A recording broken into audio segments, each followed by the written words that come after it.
बच्चों, आज हम कहानी एक राजकुमारी का अंतिम भाग सुन रहे हैं।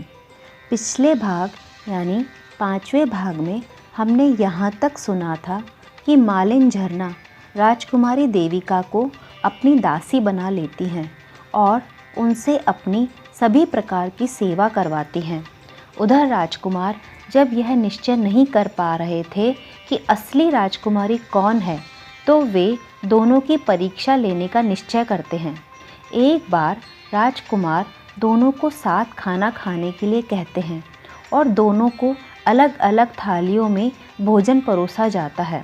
जब राजकुमारी और झरना भोजन कर रहे होते हैं, तब राजकुमार देखते हैं कि राजकुमारी जो कि अभी दासी के रूप में थी, वे बहुत ही शालीनता से और जैसे राजकुमारियां भोजन करती हैं उसी तरह बैठकर धीरे धीरे खाना खा रही थी। और दूसरी ओर राजकुमारी बनी हुई झरना का बैठने का तरीका राजकुमारियों की तरह बिल्कुल भी नहीं था, एवं भोजन भी वह एक आम इंसान की ही तरह बस जैसे पेट भरना है ऐसे ही जल्दी जल्दी कर रही थी। तब राजकुमार देव प्रताप को कुछ कुछ समझ में आने लगता है। फिर एक दिन राजकुमार दोनों को बुलाकर कहते हैं कि तुम दोनों को महल के आंगन में मांडने बनाने हैं। बहुत समय हो गया है, कोई शुभ कार्य नहीं हुआ, तो मैं चाहता हूँ कि यहाँ पूजा करवाई जाए। इसीलिए ये गेरू और चूना है, तुम दोनों ले जाओ और महल में सुंदर सुंदर मांडने बनाओ। तब राजकुमार देखते हैं कि राजकुमारी बहुत ही सुंदर आकृति लिए पर्व के अनुसार ही मांडना बनाती हैं, और झरना को ये सब पता नहीं था कि महलों में कैसे मांडने बनते हैं, तो वह जल्दी जल्दी मोटा मोटा मांडना बना देती है। तब उस समय भी राजकुमार को सच्चाई समझ आने लगती है। फिर एक दिन राजकुमार देविका और झरना दोनों को आवाज़ लगाते हैं और उनसे कहते हैं कि मुझे अभी शिकार खेलने जाना है, तुम दोनों मेरे शिकार के लिए अस्त्र शस्त्र और वस्त्र तैयार करो।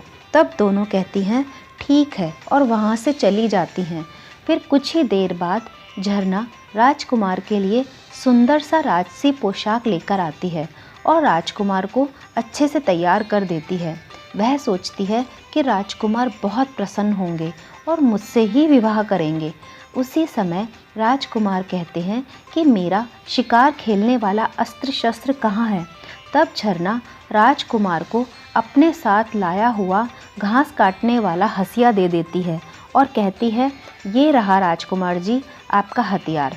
तब राजकुमार उसे वहाँ से भेज देते हैं और राजकुमारी देविका को बुलाते हैं और कहते हैं कि क्या तुम मेरे शिकार खेलने की व्यवस्था करके आई हो। तब वह कहती हैं जी हाँ।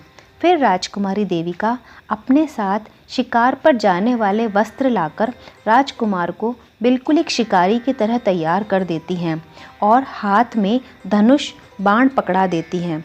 तब राजकुमार पूरी तरह समझ चुके थे कि झरना झूठ बोल रही है, वह राजकुमारी नहीं है। उसी समय राजकुमारी के भी 7.5 वर्ष पूरे हो जाते हैं और वे भागती हुई महल के द्वार पर आती हैं।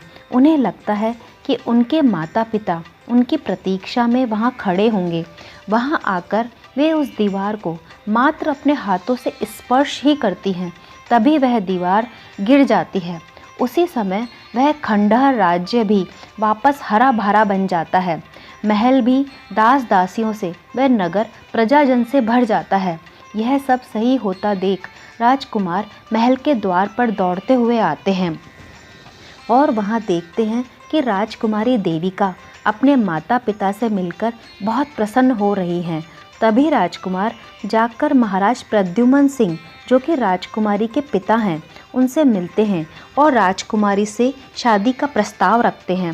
फिर उन दोनों का विवाह हो जाता है और मालिन झरना को उसके किए कर्म का दंड दिया जाता है। सभी खुशी खुशी अपने अपने राज्य में रहने लगते हैं।